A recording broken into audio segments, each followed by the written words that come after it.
Ever feel like you're playing a hole on repeat, making the same mistakes and wondering why your score isn't dropping?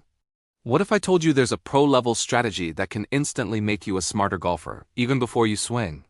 Stick around because today we're unlocking the secret of risk mapping. Welcome back to ByteSize Golf Wisdom, your go-to spot for simple strategies that deliver big results. Today we're not just talking about hitting the ball. We're talking about outthinking the course. The biggest difference between a high handicapper and a scratch golfer isn't just swing mechanics, it's course management. And the core of great course management is a concept we call risk mapping. So, what is risk mapping? Forget just aiming for the flag. Risk mapping is a mental process of creating a strategic blueprint for every hole. It's about identifying potential disasters, locating safe havens, and then building a shot-by-shot plan that maximizes your chances of success while minimizing the blow-up holes. It turns you from a reactive player who just hits and hopes into a proactive strategist, like a general planning a battle. You're not just playing golf, you're solving a puzzle.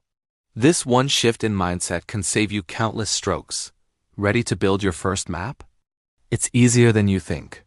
Let's break it down into 5 simple steps. The very first step, and this might sound counterintuitive, is to see the hole backward. That's right, start at the green and work your way back to the tee box. Where is the ideal spot on the green to putt from? Is it below the hole? To the right? Once you know your target on the green, ask yourself, what's the best position in the fairway to hit that approach shot from?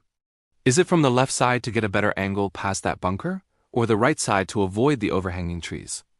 By starting with the green first, you create a clear strategy for the hole, which makes planning each shot easier. Step 2. Identify the no-go zones. Now that you're looking at the hole, it's time to play detective. Scan the entire hole and mentally paint red circles around all the trouble spots. I'm talking about out of bounds, water hazards, deep fairway bunkers, and thick woods. These are your no-go zones. The absolute priority of your strategy is to avoid these areas at all costs. A bogey is always better than a triple bogey. Knowing exactly where the danger is allows you to consciously steer clear of it. Don't just acknowledge the water. Make a firm decision that your ball will not end up there. Once you've marked the danger, it's time for step 3. Find the safe zones. These are your green light areas. For every no-go zone, there is usually a corresponding safe zone. If there's water all down the left side, the right side of the fairway is your safe zone. If the green is guarded by a deep bunker on the front right, the middle or left side of the green is your safe zone. Your goal is to map out generous landing areas where a less than perfect shot will still lead you in a good position to play your next one. Think of these as strategic bailout areas that keep you in the hole and out of trouble. Your map should now have red no-go areas and green safe areas. Step 4 is where the plan meets reality.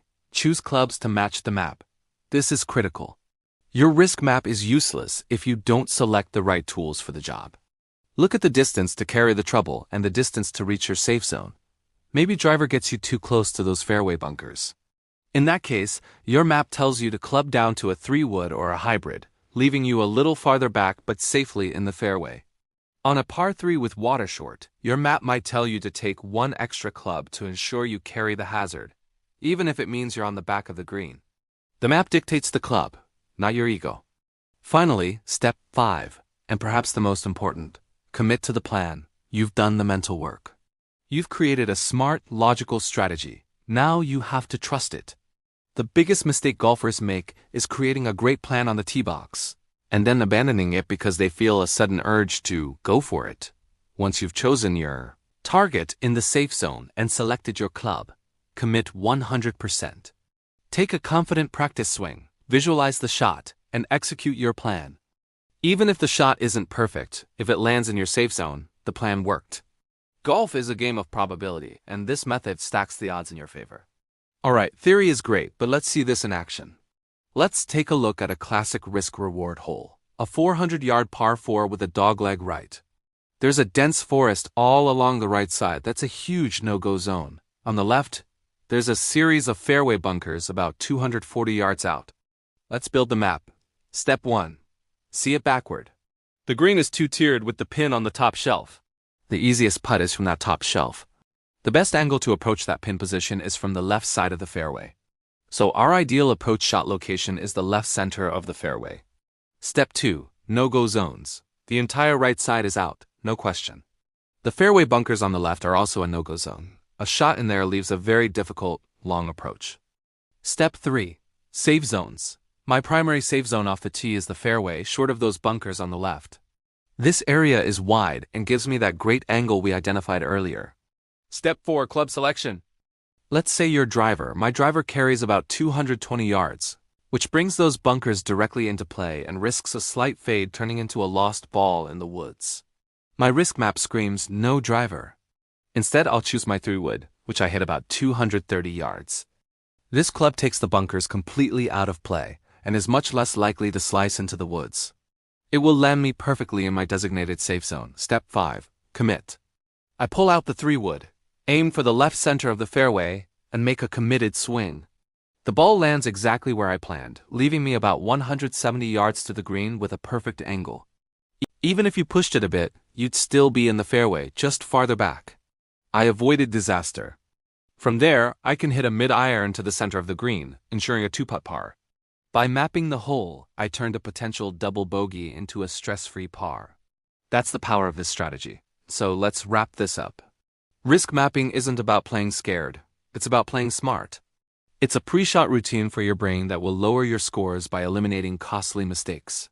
Start practicing it on 1 or 2 holes per round, and you'll quickly see the difference. Work backward from the green, identify your no-go and safe zones, pick the club that fits the map, and then trust your plan. You'll find yourself playing with more confidence and less frustration. Thanks for tuning in to ByteSize Golf Wisdom.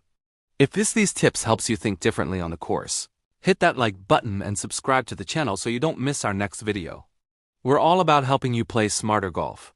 Drop a comment below and let us know if you've ever used a strategy like this, or if you're going to try it on your next round.